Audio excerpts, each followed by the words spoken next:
할렐루야, 영상으로 함께 하시는 우리 교사 선생님들을 환영합니다. 오늘 저희 온라인으로 기독교 교육에 대해서 함께 나눌 예정인데요. 네 분의 전사님이 돌아가면서 강의를 진행하게 되었습니다. 주제는 교회에서 교사로 교육하기라는 주제고요.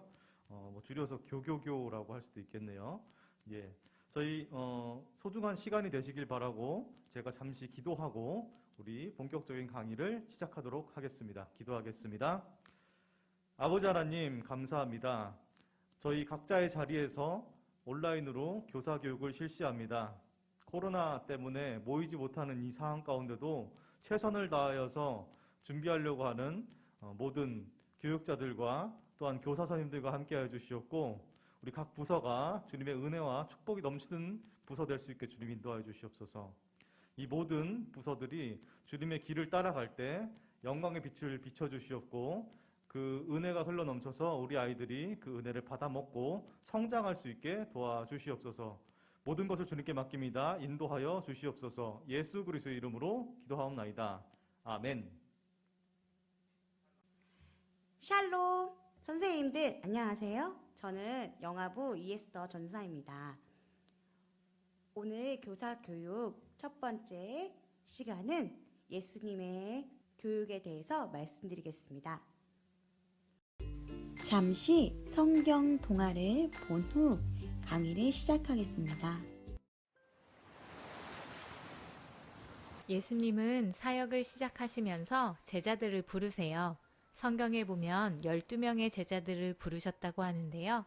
복음을 전하기 위해 70명의 제자들을 보내기도 하셨고 예수님을 따르는 여자들도 많았으니까 이 사람들까지 포함하면 예수님의 제자들은 분명 12명보다는 훨씬 더 많았을 것 같아요. 예수님께서는 제자들과 함께 이곳 저곳을 다니시면서 복음을 전파하시고 아픈 사람들을 고쳐주셨어요. 그러면서 특별히 제자들을 무척 아끼셨죠. 제자들이 실수도 많이 하고 자기들의 생각 때문에 예수님을 실망시킨 적이 한두 번이 아니었지만 예수님은 그런 그들과 끝까지 함께 하세요. 그런 예수님 때문이었을까요? 예수님께서 산 위에서 많은 사람들에게 말씀을 전해주실 때 특별히 예수님의 말씀을 향해 한 걸음 더 나아와 말씀을 들은 사람들이 있었다고 해요. 바로 제자들이었죠. 제자들 중에 한 사람이 예수님께 이야기해요.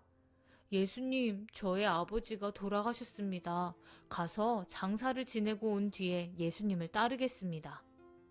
옛날이나 지금이나 죽은 사람의 장례는 특히 부모님의 장례는 무척 중요하죠. 그런데 예수님은 제자에게 이렇게 말씀하세요. 죽은 사람은 죽은 사람이 장사하게 하고 당신은 나를 따르십시오. 장례를 치르는 게 중요한 만큼 예수님을 따르는 일이 얼마나 중요한지 그러니 나와 함께 하자고 말씀하시는 거죠. 그런데 이 말씀이 뒤에 있던 서기관에게는 서운하게 들렸을 것 같은데요. 조금 전 자신에게는 예수님이 전혀 다른 말을 해주셨거든요.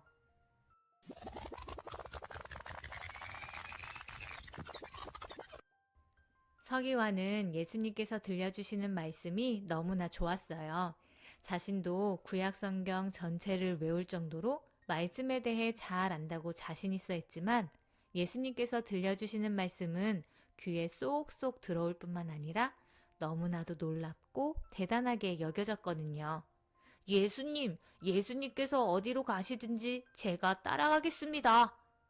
서기관은 예수님에게 성경을 배우고 싶다고 예수님을 따르겠다고 말했어요. 그런데 예수님께서는 알 듯 모를 듯한 말씀을 하시죠. 여우도 굴이 있고 공중의 새도 거처가 있는데 저는 잠시 머리를 맡길 곳이 없습니다.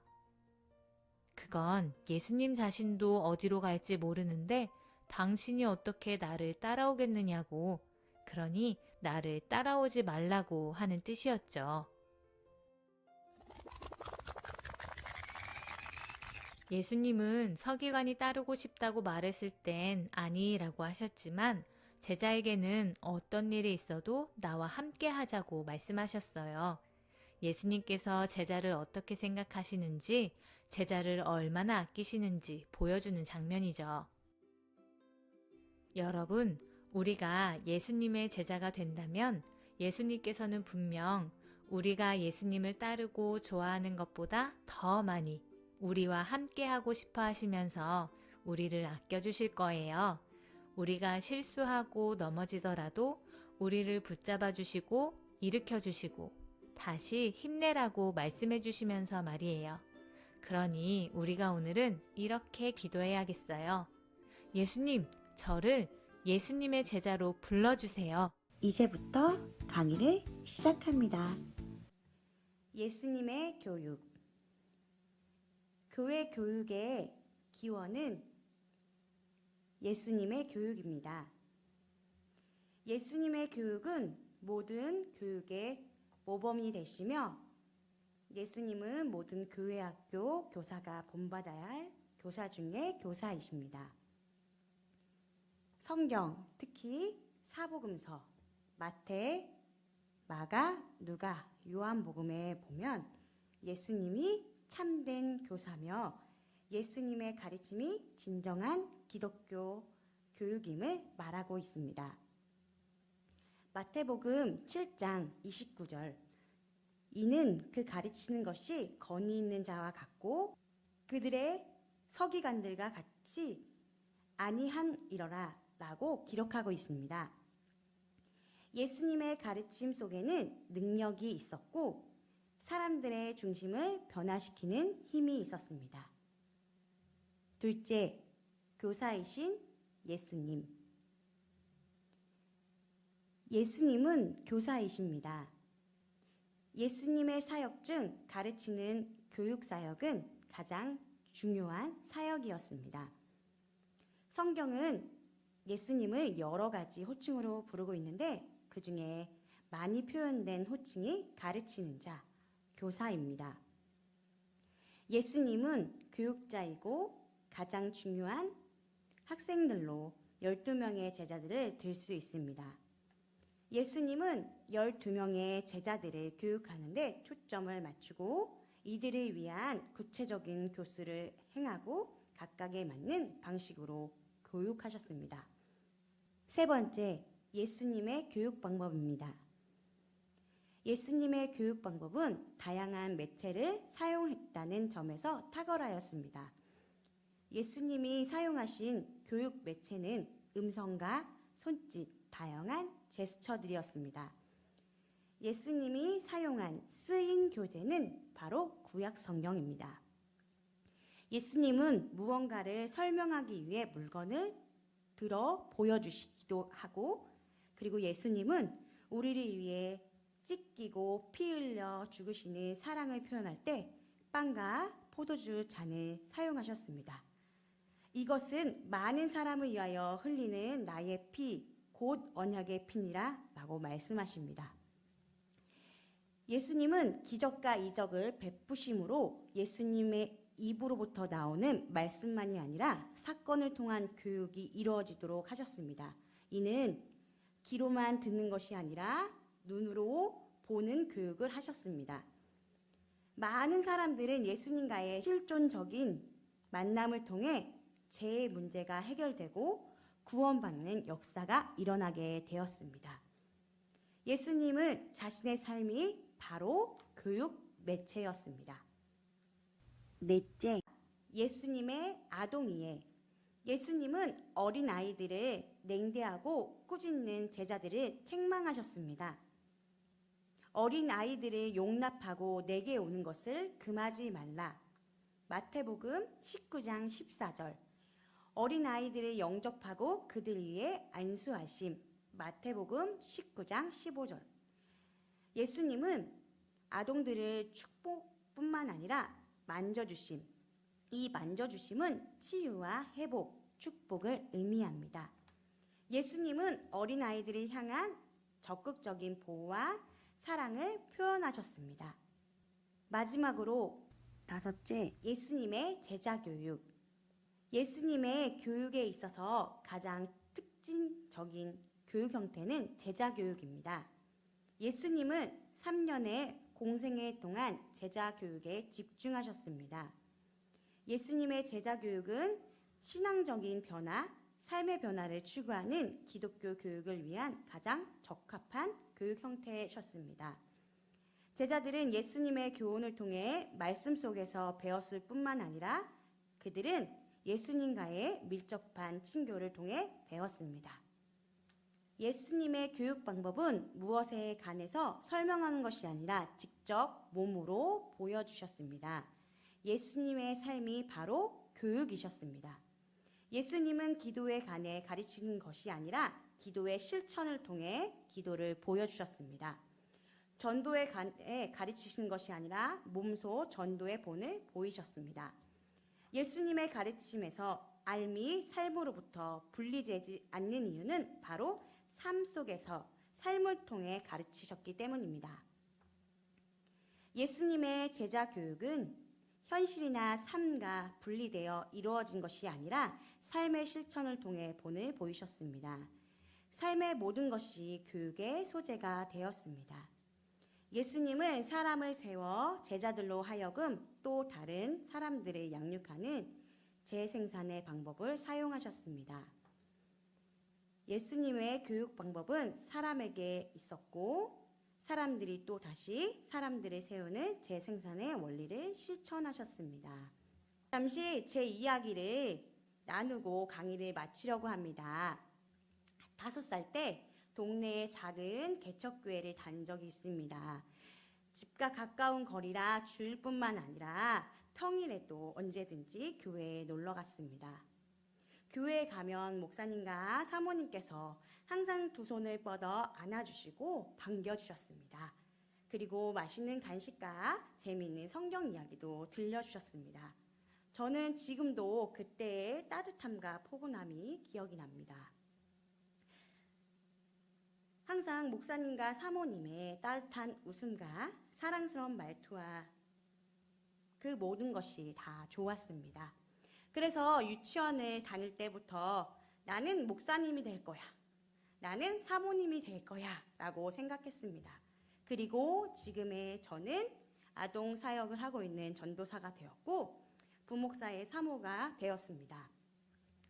제가 믿음을 키우고 아동 사역의 꿈을 꿀 수 있었던 건 바로 이 목사님과 사모님의 영향이 컸습니다. 사랑하는 우리 번동제일교회 선생님들, 우리 아이들을 믿음으로 자라게 하는 하나님의 꿈을 꾸게 하는 그런 거룩한 역할을 감당하는 우리 모든 선생님 되기를 축복합니다. 감사합니다. 안녕하세요. 유치부 홍달성 전도사입니다. 저는 에스더 전사님이 예수님의 교육에 대해서 강의를 해주셨는데 저는 지금부터 교회 교육의 성육신 모델이라는 제목으로 성육신적 교육이 무엇인지 이야기를 살펴보도록 하겠습니다. 바로 그러면 강의를 시작할 텐데요. 제가 교회 교육의 성육신 모델 강의를 준비하면서 아내랑 얘기를 했어요. 이런 강의를 준비하게 됐다 그랬더니 너무 어려운 거 아니냐고 하더라고요. 근데 이게 선생님들도 이름만 보고 되게 어려운 내용이겠다라고 생각하실 수도 있을 것 같습니다. 그런데 사실은 교회 교육 그리고 성육신 모델 이 두 가지를 이렇게 융합하는 과정이 우리 머릿속에 잘 안 들어와서 그렇지 오늘 강의를 잠깐 들으면 이런 게 교회 교육의 성육신 모델이구나라고 쉽게 알 수 있을 것 같아요. 자, 그러면은 저희 교회 교육의 성육신 모델 이야기를 나누기 전에 먼저 교회 교육에 대해서 이야기를 살펴보려고 합니다. 교회 교육은 무엇인지 정의하실 수 있으신가요, 선생님들? 교회 교육은 본질적으로 사람의 중심의 변화를 추구하는 교육이라고 정의할 수 있습니다. 머리를 변화시키는 것이 아니라 사람의 마음, 중심을 변화시키는 교육이 세상 교육과는 차별된 교회 교육의 특징이라고 할 수 있겠죠. 따라서 교회 교육이라는 것은 주일학교에서 머리에 있는 성경 지식을 몇 가지 더 주입시켜주는 것이 교회 교육이라고 단정 지을 수 없는 것이지요. 네, 다음 페이지입니다. 네, 조금 어려운 영어를 제가 좀 써놨어요. 제가 영문과 출신이긴 한데 읽지는 않겠습니다. 교회 교육 이야기를 할 때 빼놓을 수 없는 것이 신앙이란 무엇인가입니다. 신앙이란 무엇이라고 생각하십니까? 신앙이란 하나님을 아는 지식이라고 할 수 있습니다. 교회 교육은 신념을 갖게 하는 것이 아니라 신앙을 갖게 하는 것이지요. 그런데 이때 말하는 신앙이라는 것은 하나님을 알게 하는 것, 하나님을 아는 지식을 갖게 하는 것입니다.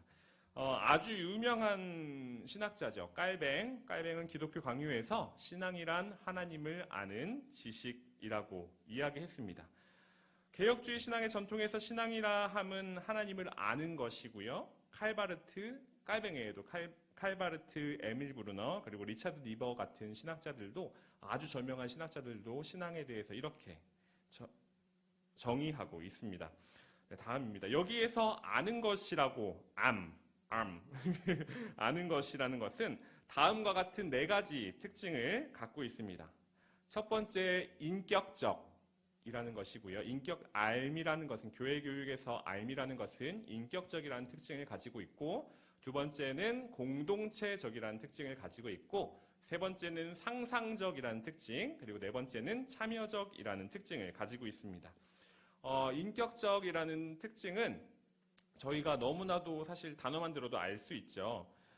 제가 좋아하는 신학자인 에밀 브루너가 인격적인 교육에 대해서 이야기를 많이 했다고 하는데요. 인격적인 알미라는 것은 말 그대로 내가 그것을 만나는 것이 아니라 교회 교육에서는 내가 너를 만나는 것입니다. 내가 당신을 만나는 것이 교회 교육입니다. 그래서 인격적인 알의 기준에서 봤을 때 하나님을 아는 것은 내가 하나님을 만나는 것이지요. 그러니까 교회 교육에서 인격적이라는 특징은 교회 교육 자체가 내가 하나님을 만나는 것이 됩니다. 두 번째, 공동체적이라는 교회 교육의 특징은 리차드 리버의 이야기를 많이 가져왔습니다. 공동체적이라는 교육의 특징은 신앙은 한 개인 안에서 존재하는 것이 아니라 공동체적인 특징을 갖는다고 정의할 수 있습니다. 얘기만 들어도 아실 수 있겠죠. 신앙한다는 것은 나 혼자서만 하나님을 믿는 것이 아니라 우리가 하나님을 믿는 것이지요. 그래서 신앙적인 알미라는 것은 늘 나 혼자 아는 게 아니라 함께 알고 있는 사람들이 있는 것입니다. 교회 교육도 마찬가지지요. 내가 한 사람만을 놓고 교회 교육을 하는 것이 아니라 내가 여러 사람과 함께 하나님을 알아가는 과정이 바로 공동체적인 교회 교육입니다. 다음으로 세 번째는 상상적이라는 특징입니다.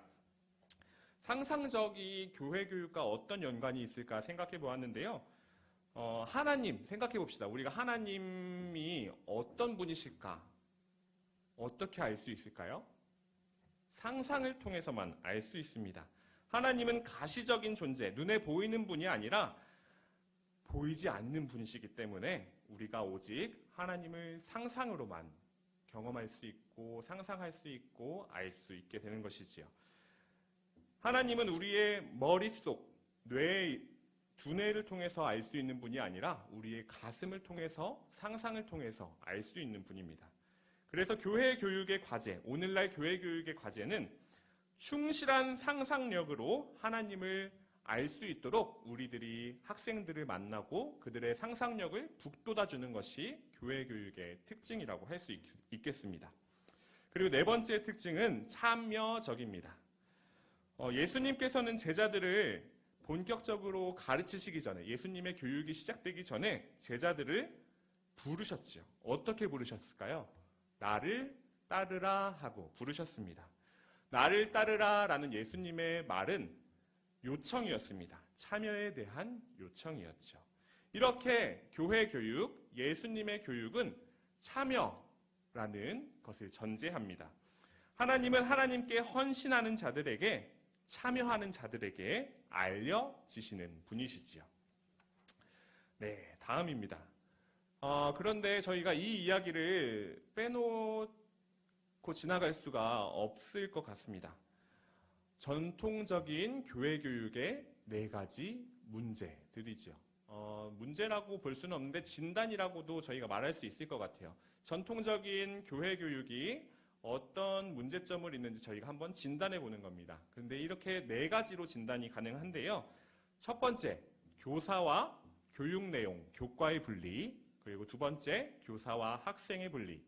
세 번째, 학생과 교육 내용의 분리. 네 번째, 학생과 학생의 분리입니다. 교사와 교육 내용의 분리, 뭔지 잘 아시겠죠? 학교 교육은 교사의 삶이 아니라 교육 내용 그 자체만으로도 의미가 있을 수 있습니다. 하지만 교회 교육은 하나님 알기에서 교회 교육을 행하는 자, 교육자와 교육 내용, 교사가 가르치는 내용이 전혀 분리되어서는 안 되는 것이지요. 따라서 교사의 신앙적인 삶이 교회 교육이 성공하느냐 실패하느냐를 좌우한다고 할 수 있습니다. 우리가 예수님 교육 모델을 다시 한번 이야기할 텐데요. 예수님의 교육 모델에서 교사와 교육 내용은 분리되지 않습니다. 교사는 예수님이셨고요. 교육 내용은 진리 그 자체인데요. 예수님과 진리는 절대로 분리될 수 없다는 것을 우리는 다 알고 있습니다. 두 번째, 학생과 교사의 분리입니다. 학교 교육과 비교해보자면 학교 교육은 인격적인 만남보다는 교사가 교육 내용을 가르치는 것 그 자체로 의미가 있다고 아까 얘기했었죠. 교회 교육은 하지만 교사의 신앙과 인격이 배제된 채로 공과 내용만, 교과 내용만 가르칠 수는 없습니다. 예수님의 교육 모델을 다시 얘기해보자면 예수님의 교육 모델에서 학생과 교사가 분리되지 않죠. 예수님은 제자들과 선생님이신 예수님은 학생이신 제자들과 교육함에 있어서 공간적으로도 삶적으로도 분리되지 않고 공생의 사역 기간 동안에 동거하면서 교육하셨습니다. 예수님께서 요한복음 15장 4절을 보면 이렇게 말씀하시죠. 내 안에 거하라. 나도 너희 안에 거하리라. 따라서 교회 교육은 학생과 교사가 서로 거할 때 성공적으로 이루어질 수 있을 것입니다. 자, 세 번째인데요. 세 번째 진단입니다. 학생과 교육 내용의 분리입니다. 오늘날 학교 교육은 객관적인 관찰 그리고 과학적인 사고를 바탕으로 하고 있기 때문에 상상이라는 개념을 상대적으로 소홀하게 다룰 수밖에 없습니다. 마치 상상은 조금 비과학적이고 비지성적이라고 생각하죠. 앞서 언급한 바 있듯이 하나님을 아는 지식은 하지만 상상에서부터 시작될 수 있습니다. 물론 교회 교육에서 저희가 객관성을 멀리 할 수도 없는 것이고 과학을 등한시할 필요도 없지만 신앙에 있어서 상상이라는 것이 얼마나 필요한지 우리가 모두 알고 있어야 될 것 같습니다. 다음에 한번 그림 하나 보여주실 수 있을까요? 제가 좋아하는 책의 내용인데요. 다들 한 번씩 보셨으리라 생각합니다. 어린 왕자에 나오는 그림입니다. 위에 그림 보면은 어린 왕자에서 위에 그림을 보고 어른들은 모자라고 얘기를 했었죠. 하지만 정작 어린 왕자가 저 그림을 그린 것은 코끼리를 삼킨 보아뱀이었습니다. 이처럼 상상이라는 것은 무궁무진한 가능성을 가지고 있습니다. 제가 제 카카오톡 프로필 사진 배경화면 이렇게 넘기다 보면 있는 화면 것 중에 하나인데요. 베르나르 베르베르의 잠이라는 소설에 보면은 이런 이야기가 있습니다. 상상력을 쓸 줄 모르는 사람은 현실에 만족할 수밖에 없어 라는 이야기가 있어요. 이거를 교회 교육으로 대입시켜 보면 상상력을 쓸 수 없는 사람, 쓸 줄 모르는 사람들은 교회 교육에서 현실에 만족할 수밖에 없는 겁니다.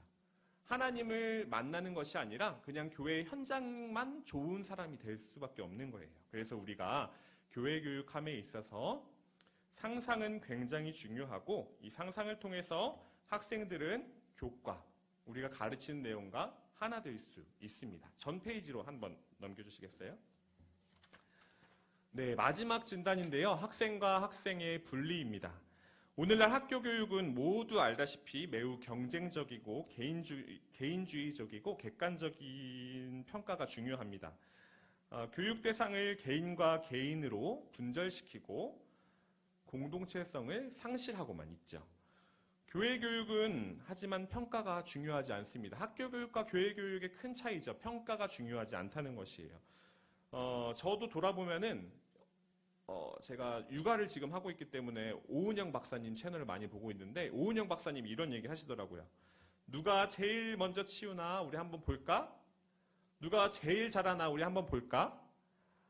와, 달성이가 1등으로 왔네 오늘은. 이런 이야기들 저도 많이 하고 있는데요. 오은영 박사님이 가정교육 같은 거 이야기할 때 이런 얘기 하시더라고요. 누가 먼저 치울까? 이런 거는 아이들로 하여금 경쟁심을 이렇게 만들어내고 또 학생과 학생 사이에, 자녀와 자녀 사이에 누가 우위를 차지하는지를 다툴 수밖에 없는 이야기라고 하더라고요. 그래서 제가 학생과 학생 사이의 분리 생각할 때 저도 자주 하는 말인데 저희가 교회 교육 현장에 있어서 누가 먼저, 누가 제일, 누가 가장 이런 이야기들을 조금 멀리 하는 것이 어떨까라는 반성 아닌 반성을 해봤습니다. 예수님의 교육 모델 다시 한번 돌아가 보면요. 예수님의 교육 모델에서는 학생과 학생 사이가 분리되지 않습니다. 12제자들, 예수님의 학생들을 12제자들은 운명 공동체, 하나의 공동체였고 예수님께서는 누가 큰가를 다투었던 제자들을 다시 하나의 공동체로 만들어 주셨습니다. 예수님이 가르쳐 주신 주님의 기도, 주의 기도를 보더라도 그 기도문의 내용을 보면 나의 기도가 아니라 우리 모두의 기도라는 것을 알 수 있습니다. 이처럼 교회 교육이라는 것은 학생과 학생이 분리되어서는 안 된다라는 것이죠. 이런 문제점들, 오늘날의 문제점들과 진단을 바탕으로 우리가 앞으로 교육을 해나간다면 조금 더 아이들에게 성공적인 교육을 할 수 있지 않을까 생각합니다. 다음입니다. 이제 본격적으로 이야기를 해볼 텐데요. 교회 교육의 대안적인 모델이 될 수 있는 성육신 모델입니다. 성육신 다들 알고 계신가요? 주황색으로 지금 말씀이 띄어져 있는데요. 성육신이라고 하면 대표적으로 우리가 생각나는 말씀이 바로 이것입니다. 우리 한번 지금 각자 가정에 계시거나 밖에 나가 계실 수도 있지만 가능하시다면 소리내어서 이 말씀을 한번 읽어봤으면 좋겠어요. 한번 같이 읽어볼게요. 말씀이 육신이 되어 우리 가운데 거하심에 우리가 그의 영광을 보니 아버지의 독생자의 영광이요 은혜와 진리가 충만하더라. 요한복음 1장 14절 말씀입니다. 기독교 교육으로서의 성육신 모델이라는 것은 하나님의 교육 방법을 우리가 차용하는 것입니다. 성육신은 우리가 알다시피 하나님께서 하나님 자신의 모습을 사람들에게 알리신 사건입니다. 성육신은 로버트 마틴은 성육신을 이렇게 얘기했습니다. 하나님을 알게 하는 인식론적 통로라고 이야기했죠. 성육신 사건 이전의 교회 교육은 계시에 의존할 수밖에 없었습니다. 누군가 하나님께 계시를 받았다 하면 그 사람한테 가서 교회 교육을 받을 수 있었죠. 하지만 오늘날 우리는 성육신하신 예수님을 바탕으로 교회 교육을 실천할 수 있게 되었습니다. 네, 다음입니다. 성육신의 특징을 4가지로 정리해 봤는데요. 많이 봤던 그림이죠. 아까 저희가 살펴봤던 아는 것, 지식, 하나님을 아는 지식의 4가지 성격과 동일합니다. 성육신의 특징 4가지는 제가 차례대로 얘기해 볼게요. 성육신은 인격적인 사건이었습니다. 아까 말씀 생각해 보면 말씀이 육신이 되어라고 이야기하고 있죠. 말씀이 육신이 된다는 것은 인격적인 사건이었습니다. 하나님께서 사람이 되었다는 사실은 하나님이 인격을 입은 사람으로서 다른 사람과 교류할 수 있게 된 사실이죠. 자, 2번째는 성육신은 공동체적인 사건입니다. 아까 우리 가운데 거하심에라는 센텐스가 있었습니다. 육신을 입은 하나님께서는 한 개인에게 현현하신 게 아니라 우리, 즉 하나의 공동체에 거하셨던 것입니다. 그래서 성육신 사건은 공동체적 사건이라고 볼 수 있습니다. 그리고 성육신 사건은 상상적인 사건입니다. 말씀 다시 떠올려 보면 우리가 그의 영광을 보니라고 이야기하고 있죠. 하나님은 볼 수 없는 분이지만 우리가 예수 그리스도를 통해서 하나님을 만나고 볼 수 있었고 상상할 수 있게 되었습니다. 아, 하나님은 예수님을 만나보니까 하나님은 이런 분이구나 상상할 수 있게 된 거죠. 그리고 이러한 상상은 곧 믿음이 됩니다. 그리고 마지막으로 성육신 사건은 참여적입니다. 육신이 되어 우리 가운데 거하심에 라는 말씀 다시 떠올려 보면요. 성육신 사건은 하나님이 인간 세상에 참여하신 사건이지요. 성경이 증언하는 가장 좋은 교육 방법은 그들 속에 들어가는 것이고 그들 삶 속에 침투하여 참여하는 것입니다. 때문에 성육신 교육 모델에서는 우리가 그들 속에 들어가고 그들 삶에 참여하는 것이 중요하게 되는 것이죠. 다음 넘어가면은 성육신 교육 모델의 이제 특징을 한번 살펴볼 텐데요. 페이지 넘겨주시겠어요? 성육신 교육 모델 그러면 그게 뭘까? 네, 없네요. 자, 전 페이지로 할게요. 네, 성육신 교육 모델의 특징 그러면 내가 하나님께서 사람처럼 됐듯이 내가 학생처럼 행동하는 것일까? 막 욕하고 시끄럽게 하고 소란 피우는 아이들 곁에 가서 나도 똑같이 그들과 똑같은 언어를 사용하고 그들과 똑같이 내 삶을 포기하는 것이 과연 성육신적인 사건일까요? 아니지요. 성육신 교육 모델의 특징이라는 것은 교사의 소명에 대한 성육신적인 이해가 바탕으로 되어야 합니다. 교사는 스스로 학생이 되긴 하지만 완전한 학생이 되어서 학생들 속에 들어가야 합니다. 그리고 교사 스스로가 완전한 학생이 되어 학생들 삶에 들어갈 때 그때 비로소 교사도 완전한 교사가 될 수 있는 것입니다. 다시 말하면 완전한 교사는 학생들에게 성육신한 교사입니다. 사람이 어떻게 성육신할 수 있을까요? 이거는 조금 상상에 맡기겠습니다. 그리고 두 번째 중요한 것이 교사의 영성입니다. 아까 저희가 정인식 목사님 강의 때도 그렇고 그리고 교사 헌신 예배 때도 그렇고 계속 강조되었던 부분들이 바로 영성이죠. 앞서 언급한 바 있듯이 교회 교육에서 교사는 가르치는 내용과 교사가 분리될 수 없습니다. 때문에 교사의 영성적 삶이 하나의 이미지가 되어서 학생들의 가슴에 새겨진다면 학생들은 언젠가 평생을 살아가면서 언젠가 그 선생님의 모습을 다시 한번 떠올리면서 삶의 전환점이 될 수도 있는 것이지요. 자, 화면을 저한테 돌려주시면 좋을 것 같아요. 선생님들 너무 코로나 시대 가운데 교사의 역할 감당하시느냐고 고민도 많고 또 노력도 많이 하시는 걸로 알고 있고 고생도 많이 하시는 걸로 알고 있습니다. 아이들한테 어떻게 하나님을 알게 교육할지, 어떻게 아이들의 삶을 변화시킬 수 있을지 고민하게 될 때 우리는 성육신이라는 사건을 떠올려야 할 겁니다. 진정한 교회 교육은 교사의 성육신 그 자체에 있기 때문이죠. 영적으로 견고하게 무장한 교사가 학생들의 삶에 성육신할 때 학생들은 하나님을 비로소 알게 될 것이고 예수님의 교육을 받아들일 수 있게 될 겁니다. 지금 당장 변화하지는 않더라도 언젠가 우리 학생들의 삶이 성육신한 교사의 모습, 이미지 한 컷을 통해서 먼 훗날 다시 바뀔 수 있는 계기가 될 수도 있으니까 선생님들 너무 낙심하고 실망하고 좌절하지 마시고 소망을 품고 인내하시고 성육신하는 교사가 되어서 아이들에게 모범적인 모습을 보여주고 또 건동제일교회에 다시 뜨거운 부흥의 역사를 일구어 가시길 소망합니다. 제 강의는 여기서 마치겠습니다. 안녕하세요. 초등 1부 김혜선 전도사입니다. 먼저 앞선 두 전도사님께서 멋진 강의 내용을 전달해 주셨는데요. 이번에는 분위기를 한번 바꿔서 우리 학생들, 아이들을 이해하는 교육에 대해서 함께 살펴보도록 하겠습니다.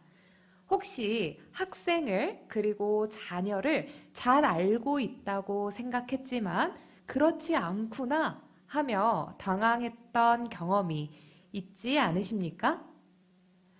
이처럼 교육에 있어서 가장 중요한 요소 중 하나는 학생을 이해하는 것입니다. PPT 띄워주세요. 이 교육의 3요소는 교사, 학생, 교재인데 아무리 좋은 교재 내용이라 할지라도 학생이 이해할 수 없는 방식으로 가르치면 소용없기 때문입니다. 그래서 학생을 이해할 때 발달의 관점에서 어떻게 성장하는가를 살펴보는 것이 중요합니다. 발달 심리학에서는 PPT 넘겨주세요. 발달을 개인이 삶의 과정을 통해 나타내는 체계적이며 연속적인 변화로 정의합니다. 이러한 발달은 유전적 요인과 환경적 요인이 상호작용하는 것으로 이해되며 생물학적 성숙과 학습의 영향을 반영하고 있다고 봅니다. 그러므로 우리는 학생들의 각 나이에 따른 발달의 특징을 파악해야 하고 그 발달에 맞는 교육을 실천해야 하는 것입니다. 또한 인간은 신체적, 지적, 심리적, 사회적, 신앙적 등 다양한 면에서 날마다 성장하는데요. 무엇보다 이 모든 발달의 측면들은 하나님과의 관계 속에서 바르게 자라야 합니다. 그렇다면 이 발달의 각 특성에 따라 유아기, 아동기, 청소년기로 분류하여 함께 살펴보겠습니다. PPT 넘겨주세요.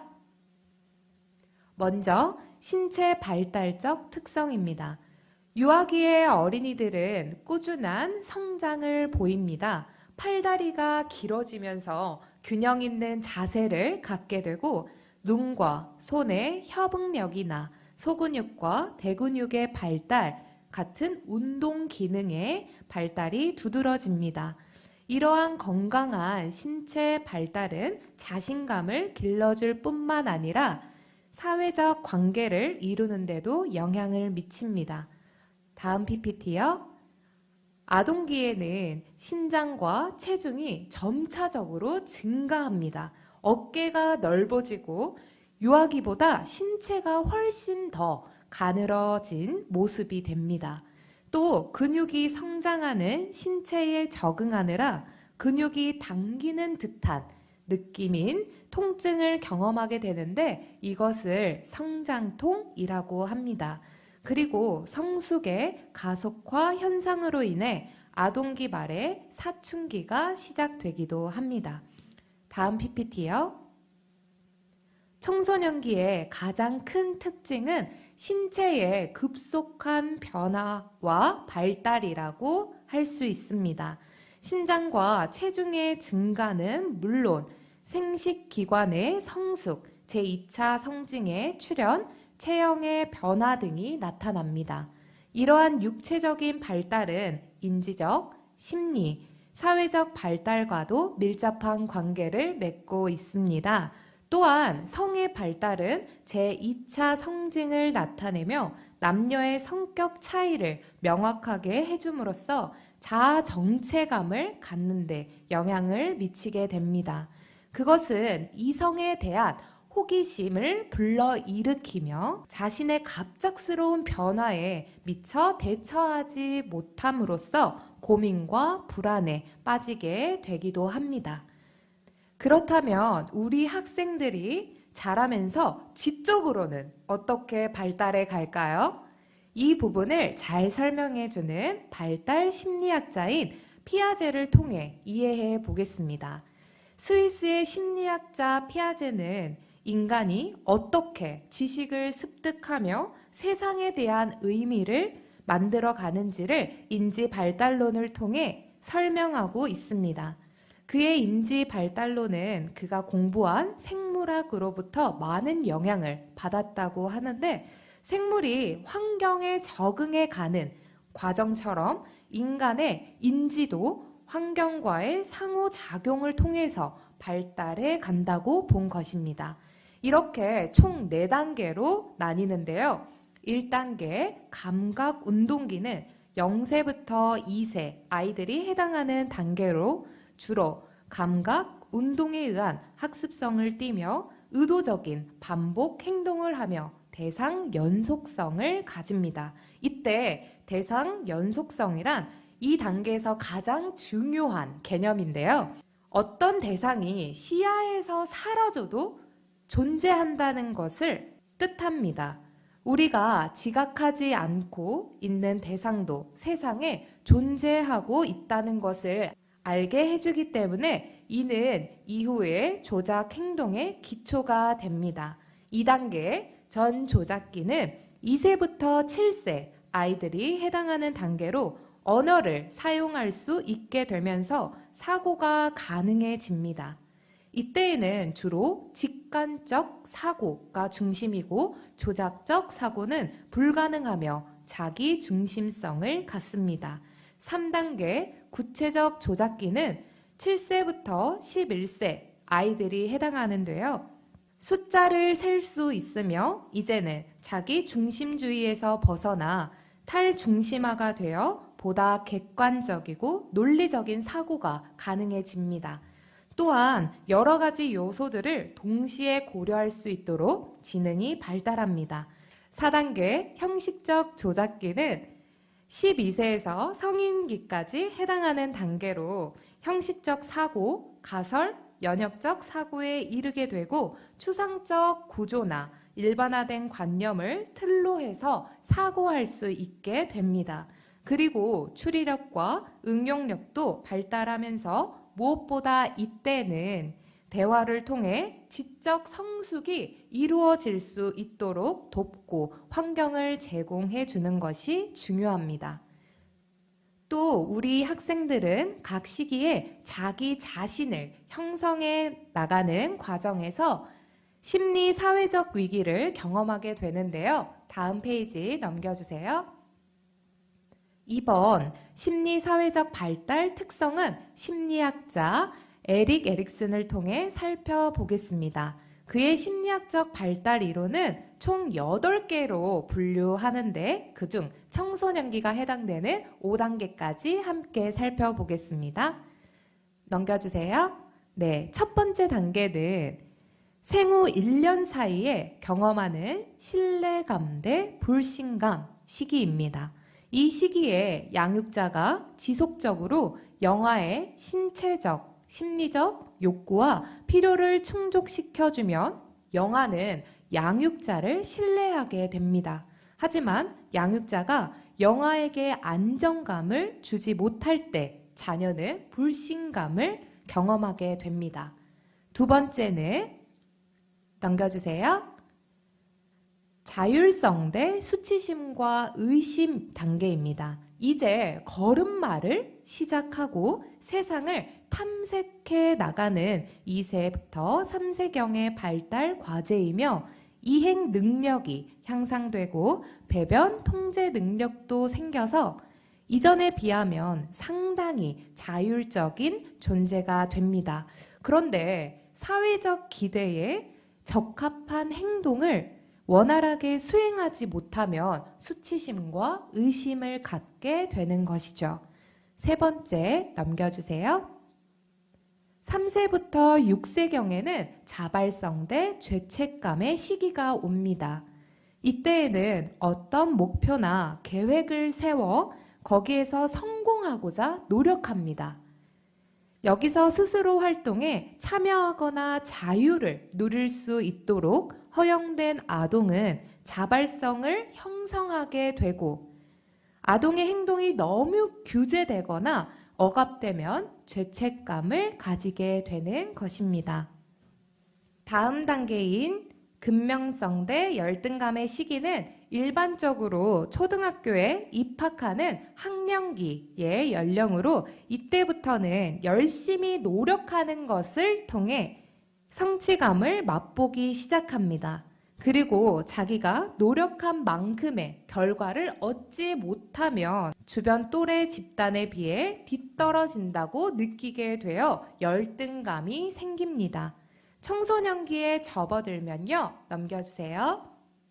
정체성 대 역할 혼돈의 시기가 오는데요. 내가 누구인지 또 사회에서 어떤 역할을 할 수 있는지에 대한 개념을 형성하면 건강한 정체성이 만들어지지만 이를 해내지 못하면 혼돈의 심리 상태에 빠져서 모든 것을 부정하거나 정서적으로 큰 괴로움을 겪습니다. 에릭슨은 특히 이 시기에 중요한 2가지 과제가 있다고 말합니다. PPT 넘겨주세요. 하나는 자신이 어느 집단에 속하여 그 집단의 책임과 의무를 완수하는 소속감이고, 다른 하나는 가족의 울타리 밖에서 새로운 것을 찾아보려고 시도하는 탐색입니다. 만일 소속감만 있고 탐색할 용기가 없으면 부모나 선생, 사회가 정해준 너는 이런 삶을 살아야 해 라는 것만 지킬 뿐 그 외의 다른 것에 대해서는 시도해 볼 엄두를 내지 못합니다. 반면 소속감을 거부한 채 탐색만 하고 싶어 하는 사람은 어딘가 소속되어 해야 할 의무들을 거부한 채 그저 새로운 것만 찾아보겠다 할 뿐 끝을 맺지 못합니다. 결국 우리는 학생들을 건강한 자아 정체성이 형성될 수 있도록 하나님과의 관계, 즉 신앙 발달 속에서 바르게 해결해야 할 과제를 안고 있습니다. 남겨주세요. 유아들은 주변의 중요한 사람들로부터 신앙을 배우기 때문에 부모의 신앙 태도와 교사의 양육 방법은 무엇보다 아이들의 신앙 형성에 중요한 원인이 됩니다. 그리고 아동들은 인간관계에 있어서 큰 변화를 가지고 오게 되는데, 이때 공동체를 형성하며 공통의 정체성을 창조하나 아직 상징이나 신앙의 깊은 의미를 깨닫기보다는 문자적으로 이해하는 경향이 있습니다. 마지막으로 청소년들은 논리적 사고를 하기 때문에 대부분의 개념들을 이해합니다. 그러나 점차 주변의 중요한 사람들의 느낌, 생각, 관점, 기대에 민감해지며 이것이 자신의 신앙이나 도덕, 정체성, 형성의 기초가 됩니다. 사랑하는 교사 여러분들, 어릴 때부터 신앙생활을 하는 것은 매우 중요합니다. 아이들이 언젠가 신앙생활을 할 때가 있겠지 라며 생각하지 마시고 지금 아이들이 충실히 신앙생활을 할 수 있도록 돕는 것이 필요합니다. 또한 이들을 잘 이해하기 위해서는 아이들의 삶의 모든 부분에 관심을 갖고 서로 대화하는 시간을 확보해 주십시오. 그리고 그들의 문화를 직접 체험하여 공유하고 각 아이들이 지닌 독특한 재능을 발견해서 격려해 주세요. 이렇게 그들을 믿음의 눈으로 바라보며 지혜를 구할 때 반드시 하나님께서 함께 하실 것을 믿습니다. 이상으로 강의 마치겠습니다. 감사합니다.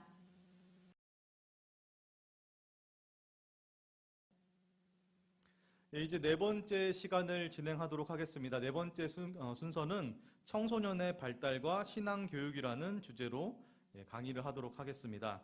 아무래도 강의다 보니까 조금 딱딱하게 진행이 될 수 있겠지만은 그럼에도 불구하고 이론 중심으로 먼저 하고 그다음에 현장에서 또 적용하시는 거는 각 부서와 우리 선생님들이 담당해 주시면 감사하겠습니다. 또 제가 청소년부를 맡고 있기 때문에 청소년에 대해서 함께 알아보고 그들의 신앙교육에 대해서 고민하는 시간 갖도록 하겠습니다.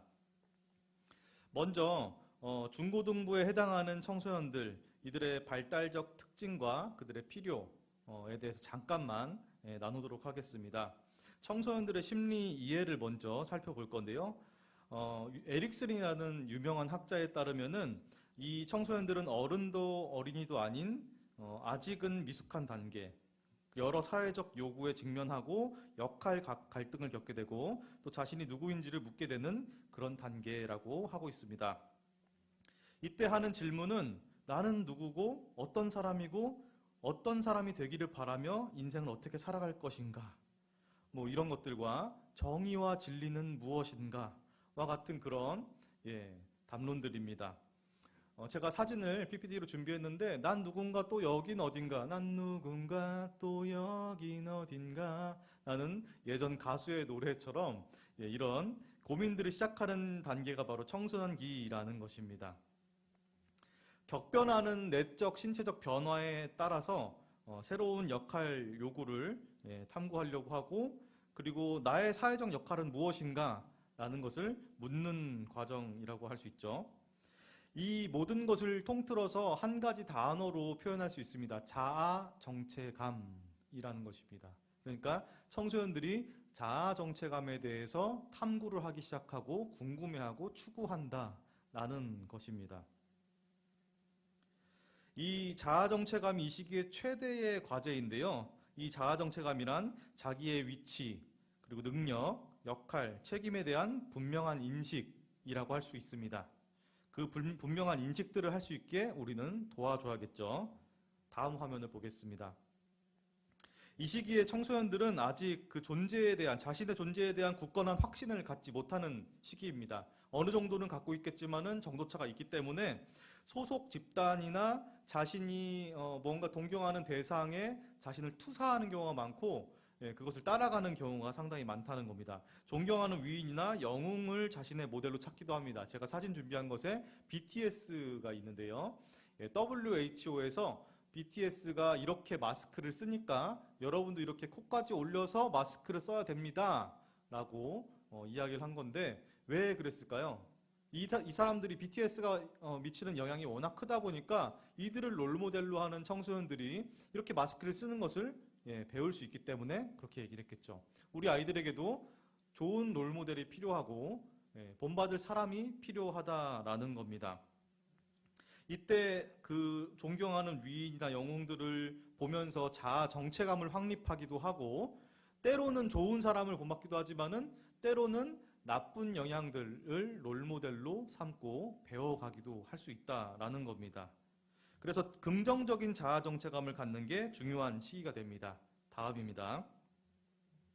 청소년의 인지 발달을 살펴보겠습니다. 이 시기에는 피아제가 얘기했는데 형식적 조작기라고 해서 추상적이고 가설적인 사고가 가능해지고 조합적이고 연역적인 사고가 가능해진다. 뭐 어려운 말들인데요.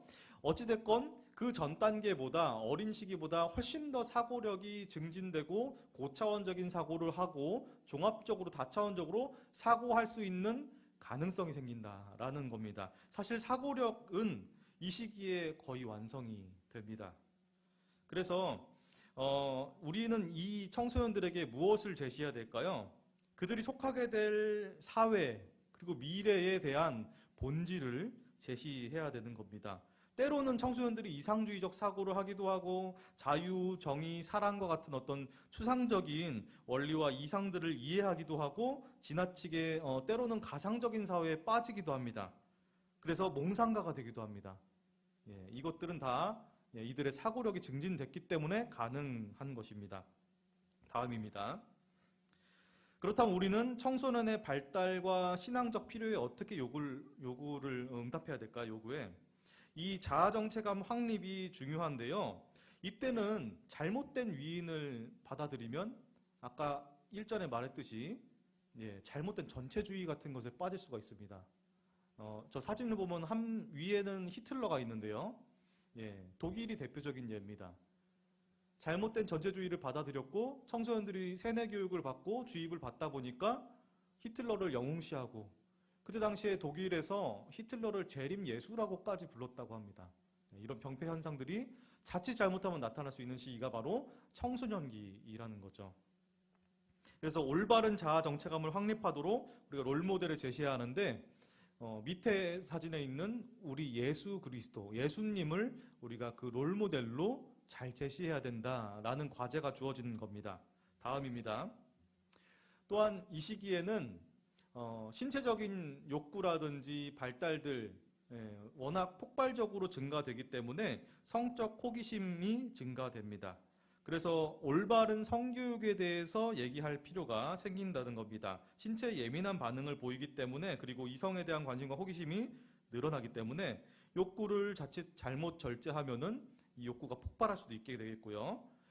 그래서 우리는 이런 에너지들, 어떤 성적인 에너지들이 좋은 쪽으로 발산돼야 되고 그리고 승화돼야 된다는 것, 그리고 하나님이 주신 축복이라는 것을 깨닫게 하는 것, 이게 중요할 것 같습니다. 건전한 교제와 그리고 이웃에 대한 사랑, 그리고 선교와 문화에 대한 마음으로 분출시킬 수 있게끔 도와야 한다라는 겁니다. 다음입니다. 그리고 이 시기에는 지적 논리성을 추구하기 시작하기 때문에 아까 봤듯이 사고력이 폭발적으로 증진되기 때문에 체계적인 교리 교육이 필요합니다. 지적으로 가장 왕성하게 활발히 활동하는 시기라서 우리 아이들이 청소년 시기가 되면은 성경에 대해서 비판적으로 사고하고 이거는 뭔가 이상한 것 같은데? 라고 질문을 하기 시작하는 시기가 바로 청소년기라는 겁니다. 우리 학생들이 의문을 가지고 의심을 할 때 그냥 믿어 이렇게 가는 것보다는 체계적인 교리 교육을 실시할 수 있어야 한다라는 겁니다. 그래서 제가 기독교의 기본 진리라는 저 책 사진을 넣어놨는데요. 존 스토트 목사님의 그 책인데 뭐 한 가지 예로 저 책을 제시했지만은 우리가 매주 하는 설교들 그리고 성경에 대한 탐구들 나눔들 안에 그 기본적인 기독교의 기본 진리들을 잘 녹여서 설명해야 된다라는 겁니다. 다음입니다. 그리고 가장 중요한 것은 또래 집단의 중요성입니다. 인격적인 관계를 통한 교육이 필요한데요. 동료나 또래 친구들의 영향을 굉장히 많이 받아요. 그렇죠? 우리 청소년부 아이들도 노는 친구들과 항상 놀고 연락을 하게 됩니다. 그래서 교회에 친구가 많은 친구들은 교회 오는 것이 즐겁고 그렇지 못한 친구들은 상대적으로 교회 오고 싶어 하지 않는 경향이 있습니다. 친구를 만들어주는 것도 중요하고 여러 가지 우리가 직접 제시해 주는 것도 중요하지만은 모방할 수 있는 지도자 그리고 동료를 제시해 주는 것 그리고 개인 교육뿐만 아니라 공동체 안에서 우리가 공동체야 우리는 함께하는 공동체야 라고 제시해 주는 것이 효과가 있을 것이다 라는 겁니다. 미래에 대한 교육이 필요한데요. 진로교육, 세계관 교육 같은 것들이 필요합니다. 이 세계에 많은 세속적인 세계관들이 지금 자리 잡고 있는데 그 안에서 우리 기독교는 어떤 세계관을 제시할 것인지를 고민해야 할 것이고요. 그리고 청소년기에는 발달 과업으로서 어떤 결혼과 가정 혹은 직업, 인생의 미래에 대해 준비하는 것을 비중 있게 다뤄줘야 한다는 겁니다. 우리 선생님들이 먼저 선배님으로서 그것들 겪은 것들 있죠. 이런 부분에서는 우리 선생님들이 더 장점과 우위를 가지고 있다라고 볼 수 있습니다. 물론 이것들을 성경을 기반으로 설명을 해줘야겠죠. 다음으로 청소년을 위한 신앙교육을 잠시 살펴보겠습니다. 신앙교육에는 세 가지 차원이 있습니다. 먼저는 지식의 차원이 있고요. 두 번째로 신념의 차원이 있습니다. 세 번째로는 신앙의 차원입니다. 지식의 차원은 간단하게 우리가 예수 그리스도가 주님이시다 혹은 예수님을 믿으면 구원을 받는다와 같이 명제화되어 있는 문장으로 되어 있는 지식 같은 것을 얘기하는 거고요.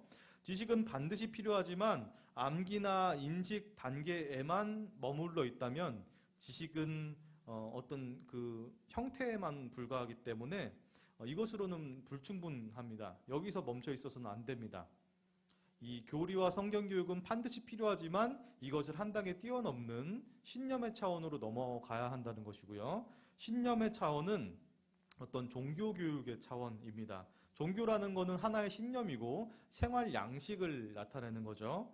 그래서 이 차원 안에는 경험과 습관 그리고 사회화와 문화화 과정이 있습니다. 그렇게 사회화 문화화가 되면서 내 삶 안에 내가 기독교인으로서 어떤 방식을 택해야 될까라는 신념이 형성되게 된다라는 겁니다. 신념 교육은 기독교 교육에서 굉장히 중요합니다. 그런데 생명력 있는 신앙의 역동적 차원이 필요하다라는 겁니다. 아직 그 신념에 머무르면 생명력이 아직은 부족한 단계가 될 수 있다는 거죠. 그래서 마지막으로 우리는 신앙의 차원을 추구해야 된다는 건데요. 이 차원은 사실 가장 어렵습니다. 말씀드리기도 쉽지 않고 우리 기독교 교육의 가장 핵심인데요. 이 모든 것이 성령의 사역임을 겸손하게 인정하는 것이 가장 먼저 필요합니다. 이것들이 성령의 역사하심이 아니면 일어날 수가 없고 모든 내적 변화는 성령의 사역이라는 것을 인정해야 된다라는 겁니다. 그래서 그것을 인정하고 우리 아이들이 성령님을 만나고 임재하심을 느끼게 될 때 그 안에서 변화가 시작이 되는데요. 이거는 교리적으로도 성화의 단계라고 볼 수가 있습니다.